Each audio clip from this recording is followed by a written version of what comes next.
If you don't know how to buy a domain on Namecheap, here is how to buy a domain on Namecheap.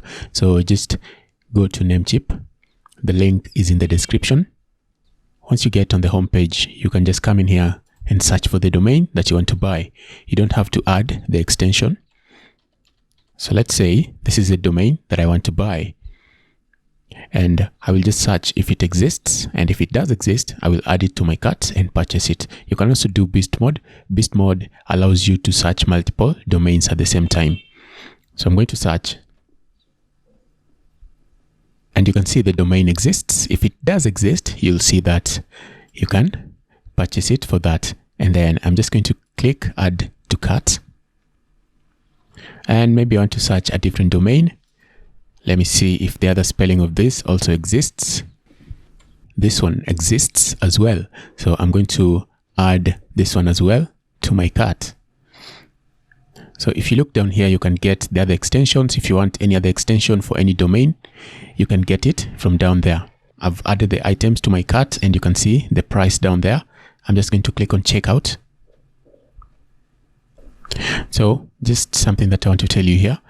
You can add any other items that you want to for a domain. For example, if you come down here, you can add SSL, you can buy hosting as well. If you want to, you can choose any of these items. You want professional email, you can add that as well. Just click on it. Okay, so if you want to add any other thing, you can add on it, but I don't want to add anything, so I'm just going to confirm the order. Right here, if I wasn't logged in, I would need to log in. For me, I'm already logged in. If you're not logged in, or if you don't have an account, just enter your details and then fill all the details, and your Namecheap account will be created once you enter all your details. So I'm going to choose PayPal as my mode of payment. And you can see my total order is there. I'll click continue.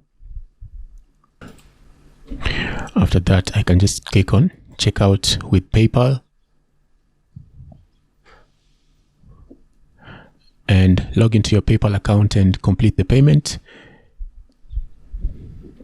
Once you make your payment, just wait for the order to complete. There you go. Your order is now complete, and you can go to manage the domain. If you click on manage, for example, let's click on that. You can click on manage, and you'll see the different things that you can do with the domain. You can change the DNS settings. You can change any other options that you want to change for your domain. That's it, how to buy a domain from Namecheap. If you want to buy a new domain, this is how to register your domain on Namecheap.